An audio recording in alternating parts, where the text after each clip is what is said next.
Hello, good evening everyone. Myself Dr. Taposh Kumar Pal, and today I'll be discussing another X-ray in our channel, and you just stay tuned to learn the X-ray.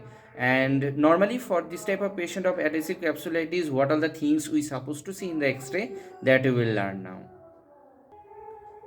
So আমরা যেটা দেখছি this is a x-ray of a patient. এখানে একটা কাঁধের যে ছবিটা এখানে তোমরা দেখতে পাচ্ছ, and this is what is the humerus, and this is what's the clavicle and the acromioclavicular joint over here, acromioclavicular joint over here, and thus joint space what is to see. আমরা যেটা এখানে দেখছি এটা কিন্তু অনেকটাই normal আছে, এখানে কোনো রকম কোনো অসুবিধা নেই। এখানে আমরা যে দ্বিতীয় ছবিটা দেখছি, এখানে 15 to 20 degrees অফ অ্যাবডাক্টেড পজিশনে এক্সরেটা নেওয়া হয়েছে। আর অনেক ক্ষেত্রে এই ধরনের যখন আমরা এক্সরে দেখি, এক্সরেতে সবসময় রেডিওলজিক্যাল পয়েন্ট অফ ভিউতে তারা কিন্তু লিখে দেয় ইটস নর্মাল আর correlate clinically. But as a point of a physiotherapist আর as a point of a pain care specialist আমাদের কি দেখা উচিত, এটাই আজকে আমরা ডিসকাশন করব। অ্যাডহেসিভ ক্যাপসুলাইটিসের ক্ষেত্রে আমরা যখন প্রথমে জয়েন্ট স্পেসটা দেখি, এখানে জয়েন্ট স্পেসটা যথেষ্ট নর্মাল আছে, তো এখানে কোনো রকম কোনো চেঞ্জ নেই। কিন্তু আমরা যখন নেক্সট ভিডিওটাতে দেখছি, যেটা 15 to 20 degrees of the অ্যাবডাক্টেড position, এখানে আমরা যেটা দেখছি যে পেশেন্টের ক্ষেত্রে যখন পেশেন্টটা হাতটা তুলতে যাচ্ছে, দ্যাট ইজ দ্য টাইম পুরো শোল্ডার গার্ডল, এই যে কমপ্লেক্সটা তোমরা দেখছো, এই পুরো শোল্ডার গার্ডল কমপ্লেক্সটা কিন্তু উঠে গেছে।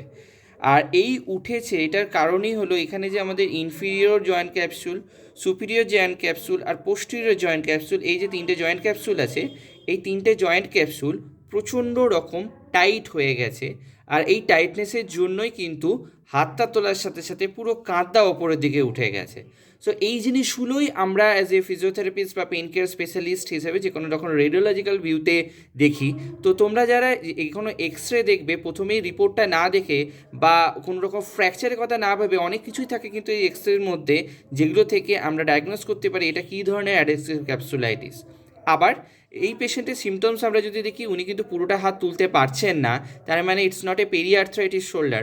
সেই জিনিসটাকে আমরা কী করে কলার করব, এখানে যে জয়েন্ট স্পেসটা আমরা দেখতে পাচ্ছি সেটাও কিন্তু নর্মাল আছে, so it's not a periarthritis shoulder. এখানে আমরা যেটা দেখছি যে পুরো হাতটা তুলতে গিয়ে এইখানটাও কিন্তু উঠে যাচ্ছে, পুরো কাঁধটা উঠে যাচ্ছে। আর এই জন্যই আমরা এটাকে ডায়াগনোস করব অ্যাডহেসিভ ক্যাপসুলাইটিস নামে।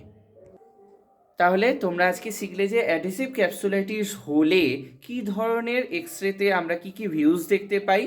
আর এটাই তোমাদের বলার যে যখনই আমরা কোনো ধরনের এক্সরে দেখবো অ্যাডহেসিভ ক্যাপসুলাইটিসের ক্ষেত্রে, সেখানে কম্পেনসেটরি কী চেঞ্জেস হচ্ছে সেই জিনিসগুলো কিন্তু আমাদের অবশ্যই লক্ষ্য রাখা উচিত।